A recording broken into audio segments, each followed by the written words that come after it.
রাখলো বালির ওপর। হঠাৎ মনে হলো কোনো অদৃশ্য শক্তি যেন তাকে টেনে নিচ্ছে। সে যতই চেষ্টা করুক নিজেকে মুক্ত করতে পারল না। ওদিকে ওর এক্স বয়ফ্রেন্ড এই দৃশ্য দেখে আর বসে থাকতে পারল না। গাড়ি থেকে লাফ দিয়ে নেমে ছুটে এলো, কিন্তু দৌড়াতে গিয়ে নিজেই হোঁচট খেয়ে মুখ থুবড়ে পড়ল বালিতে। মুহূর্তের মধ্যে পুরো শরীর আটকে গেল।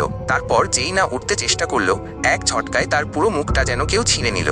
এই ঘটনার মূল কারণ সে তখনও মুঠোফোন স্ক্রল করছিল।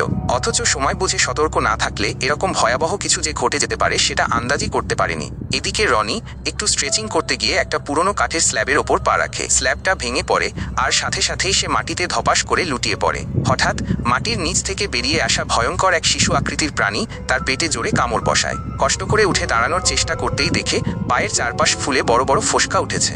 ভাগ্য ভালো, পাশ দিয়ে টহল দেওয়া এক নিরাপত্তা কর্মী মিরাজ সাহেব ঘটনাটা দেখতে পান। তিনি গাড়ি থেকে নেমে দ্রুত সাহায্যের জন্য ছুটে আসেন, কিন্তু হায়, গাড়ি থেকে নামার সময় তার চাবিটা বালিতে পড়ে যায়। চাবি তুলতে হাত বাড়াতেই তার একটা হাত পুরোপুরি বালির ভেতর ডুবে গেল। আতঙ্কিত হয়ে দ্রুত অয়েল স্প্রে বের করে ছিটালেন, কিন্তু তাতেও নিজের হাতটা রক্ষা করতে পারলেন না।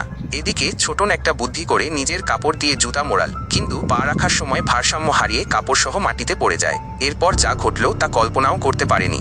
হাজার হাজার ছোট ছোট কীট তার শরীরে লেপ্টে গেল। ব্যথায় ছটফট করতে করতে সে এমন একটা চিৎকার করলো যেন পুরো সৈকত কেঁপে উঠল। আর কিছুক্ষণের মধ্যেই ভয়ঙ্কর সেই পোকাগুলো তার পুরো শরীরটা গিলে নিল। পাশে থাকা বন্ধুরা অসহায়ভাবে তাকিয়ে কাঁদতে লাগলো, কিন্তু তখন